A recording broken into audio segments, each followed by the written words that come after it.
Ya, video virtual Wali Kota Tri Risma hari ini sebagai juru kampanye Cawali nomor 1 Eri Cahyadi berbuntut pelaporan ke kantor Bawaslu Surabaya. Kampanye tersebut dinilai pelapor sebagai pelanggaran asas kenetralannya sebagai wali kota aktif. Sementara Risma membantah pelaporan tersebut karena kampanye yang dilakukannya dalam agenda cuti sebagai wali kota Surabaya. Video komunikasi daring Wali Kota Surabaya Tri Risma hari ini bersama ibu-ibu warga Surabaya yang berjudul Roadshow Online Berenergi pada tanggal 18 Oktober beredar luas di media sosial. Dalam video tersebut, Risma meminta ibu-ibu untuk mencoblos calon wali kota nomor urut 1 Eri Cahyadi agar program-program yang dibangunnya bisa terus berjalan. Ia juga menyinggung jika pembangunan Surabaya tidak akan berhasil bila Surabaya tidak dipimpin paslon Eri Cahyadi dan Armuji. Viralnya video ini pun membuat seorang warga melaporkannya ke Badan Pengawas Pemilu Surabaya.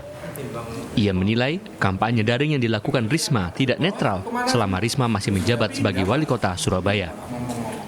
Warga bernama Soleh ini juga menduga kampanye daring tersebut dilakukan saat Risma belum mendapat izin cuti dari Gubernur Jatim. Di dalam video itu jelas ada kalimat dari Bu Risma. Kata kuncinya ada dua. Pertama, bahwa program ini harus berkelanjutan. Kalau bukan anak saya khawatir nanti malah tidak bisa bla bla bla, itu satu kata kunci. Yang kedua, di situ mengajak supaya memilih anaknya. Atas pelaporan Soleh, Risma membantah jika ada pelanggaran yang dilakukannya. Pasalnya, kampanye daring pada tanggal 18 Oktober 2020 kemarin masuk dalam agenda cuti sebagai wali kota.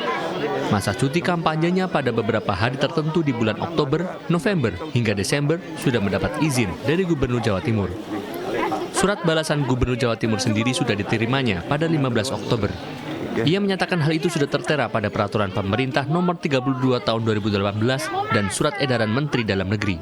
Izin cuti kampanye tanggal 13 yang pertama kita ajukan ke Iya. Yang mulainya 17 sama 18. Iya, 17 sama 18 sampai nanti akhir masa tenang. Sementara Komisioner Divisi Hukum, Data dan Informasi Bawaslu, Yakub Balia Al-Arif, pihaknya telah melakukan penelusuran terkait video viral tersebut, termasuk meminta surat dari Pemkot soal izin cuti Risma untuk kampanye.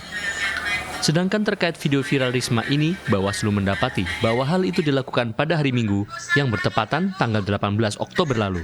Jadi mengenai laporan tersebut, tanpa dilaporkan pun kita sudah melakukan penelusuran. Artinya penelusuran itu kita sudah bersurat kepada Pemkot sekitar tanggal 17 untuk, kalau nggak salah sekitar tanggal 17 untuk menanyakan surat izin cutinya. Meski demikian, Bawaslu terus mengkaji terkait laporan warga tersebut. Apabila dalam kajian ada dugaan pelanggaran, Bawaslu akan memanggil Tri Risma hari ini untuk dimintai keterangan. Tim Liputan.